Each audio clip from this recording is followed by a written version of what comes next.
What's up, guys? I am back to do this again, as my first video did not record any audio, and we are short for time. So we're breaking down the Browns taking on the 49ers, Monday Night Football. And just real quick, I always like to start with the statsational model.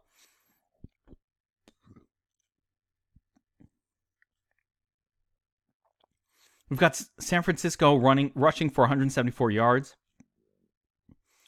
without a ton of passing game work. Cleveland, on the other hand, pretty average stuff. 105 yards rushing, 260 yards receiving. Now, interesting to note that even though Cleveland says only 105 yards rushing, they only rush with one running back. So Nick Chubb sets up well, potential for a 100-yard game here. He's a workhorse beast, and that is the first place that we want to go when we're starting to make lineups. He is the highest floor play.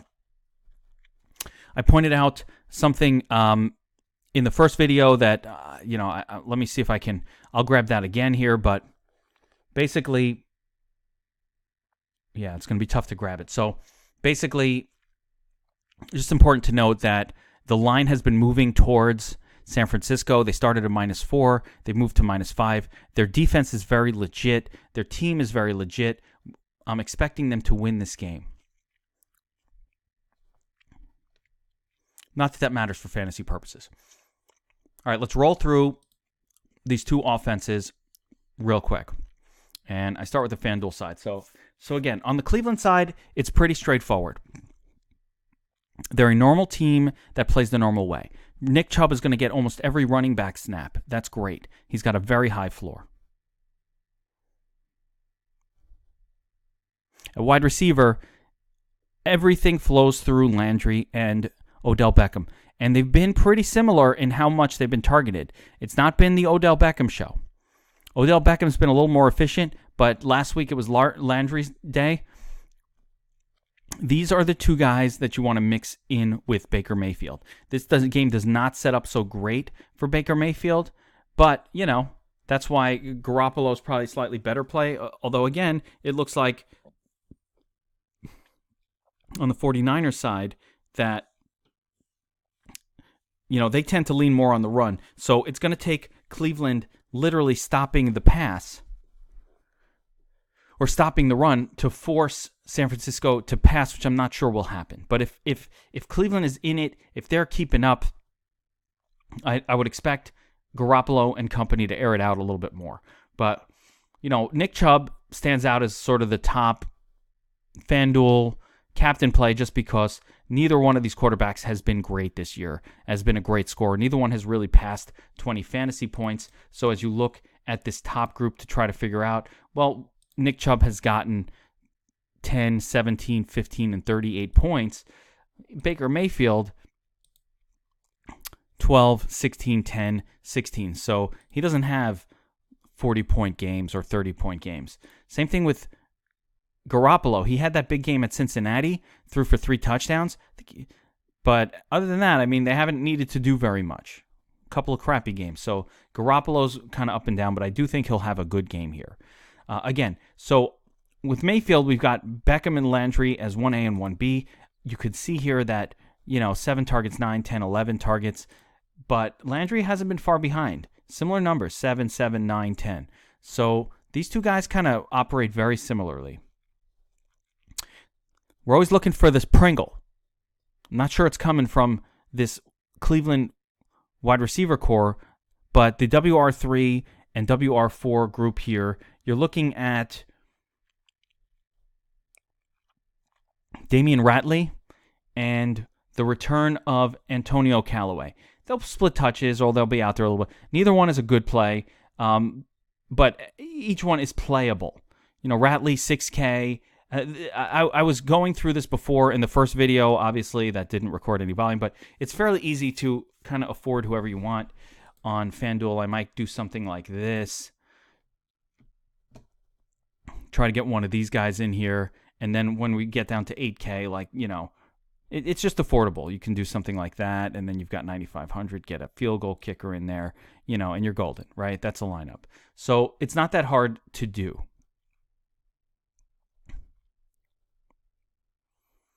There's not that many games left to even play in here. But That's a lineup, right? So it's not too hard to fit these guys all together.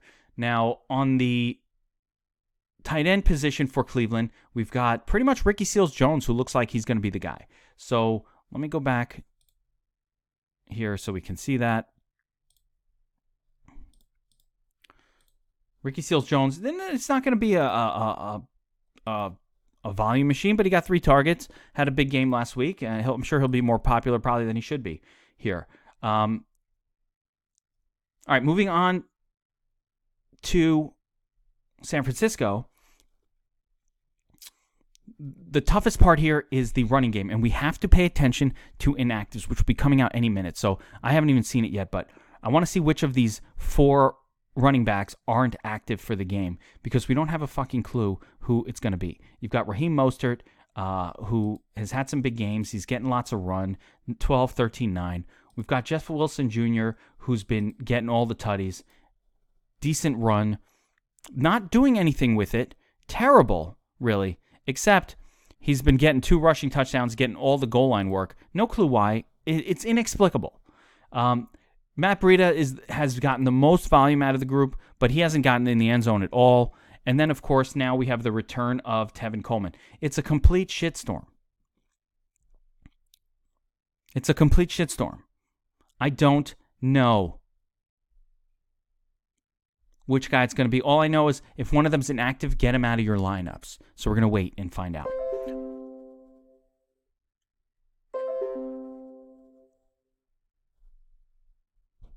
The hell?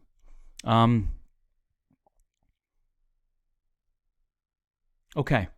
Wide receiver, quarterback. So we've got Jimmy Garoppolo. His best target and most consistent player is going to be George Kittle. Kittle hasn't had his breakout game this year yet, but it'll happen. 8 targets, 10 targets. He's had a couple of heavily targeted games. It's coming for George Kittle. Might be tonight. After that, it's a bit of a shit show as well. The top guy, and I like him a lot here, is Deebo Samuel. Deebo has, 4 targets, 7 targets, 3 targets. Not doing anything crazy, but he had 1 big game. Okay. He's out there all the time. After him, again, it's a bit of a shit show.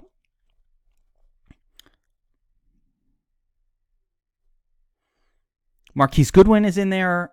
He's getting a lot of looks, but he's not getting a lot of looks, but he's out there a lot. Dante Pettis is out there a little bit. You've got Rick James in the slot getting a couple of targets. The snap counts are crazy. Deebo Samuel, 59%. Goodwin, 64%. Then you've got Kendrick Bourne, 28%. Dante Pettis, 32%. So it's like, I don't know. Oddly, Marquise Goodwin has the highest snap count of any of them. And that's interesting. Eventually, that should lead to Goodwin doing better than he's been doing. The number 1 guy, though, is George Kittle. He's out there for 86% of the snaps. And he's the guy that you really want to focus in on. At tight end, as I said before, Kittle is the man. So really interesting. Now, as far as who are the MVPs potentially, I think Chubb is the top guy, followed by the quarterbacks on FanDuel, Garoppolo and Mayfield. Got to have some Odell in there, and then Kittle and Landry. That's as far as I would go at MVP. Let's see what Josh has. Again, he's only got Chubb, Garoppolo, and Mayfield, and that's fine. The idea being, if Odell's going off, probably Mayfield's having a good game. We already talked about some of the rules. I don't have a lot of time left to get into all of this because this is the second recording of this video, but obviously if you use Odell Beckham, you probably wouldn't use Baker Mayfield and Jarvis Landry in the same lineup with him if Odell was the MVP, because if Odell is MVP and Landry is also beast moding enough to the point where paying up for him gets him as the best play in the flex, then chances are it's actually going to be Baker Mayfield who belongs in the MVP spot because the quarterback would be doing better than both.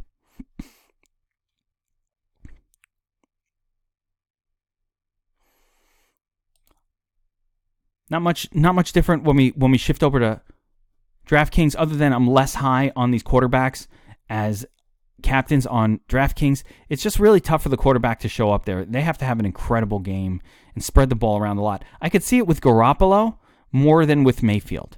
Garoppolo spreads the football. There's all these different guys. Everybody can get one touchdown here, one touchdown there, this and that, here, there, everywhere. Who the hell knows? Everybody get a touchdown. That's how the 49ers play. With Mayfield, it's not as much. I mean, he's throwing to Landry, Jarvis Landry and Odell. That's it. You've got Ratley and mixing in, and you've got the hell's his name? You've got Ratley mixing in, and you've got Antonio Callaway potentially mixing in. These guys, not super likely to be the nuts play. So, and they're too expensive too. It's amazing. Antonio Callaway, $6,200 on DraftKings. Really, guys? Really? Seriously? For real? So, yeah, Damian Ratley, I'll take him for $1,400 instead. Ricky Seals-Jones for $2,800. So just some of these good pay down options. A lot of people talking about Kyle Juszczyk. That's Josh's favorite super punt of the night. Sometimes he gets a goal line carry too. It's crazy. Like, wouldn't it just make sense if the 49ers, their fifth running back, gets the touchdown? That's just perfect karma. Rick James, the slot wide receiver, he's fine. So some of these are great pay down options. Dante Pettis for San Francisco. Maybe he'll get a little more action this week. His snap count's gone up every week. Like these two kickers, especially the home kicker, Robbie Gould. 49ers defense in play. And then again, we get to this turd zone of all of these kind of not so sure of it situations. There's a lot of that. Interestingly, on DraftKings, you don't have a hard time fitting whatever you want into a lineup because of, these things. Dante Pettis down here, Ricky Seals-Jones, Ratley, the defense being in play. So I'm going to keep it brief, guys. That's good enough for this one.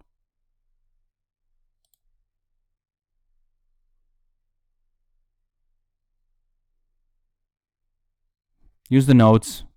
Don't play too heavy on this one. This is a really tricky showdown to try to figure out. If you do, again, I'm going to lean on the players, even though I like the 49ers to win, and I do like George Kittle. I'm going to lean on some of the skill position players from the Browns just because I know where the targets are going on the Browns. I know that Landry will get a bunch of targets. I know that Odell will get a bunch of targets. I know that Chubb will get probably 20 touches in this game. So that's the side I want to lean on, even though I think 49ers will be more successful offensively. Anyway, that's it for this one, guys. Good luck.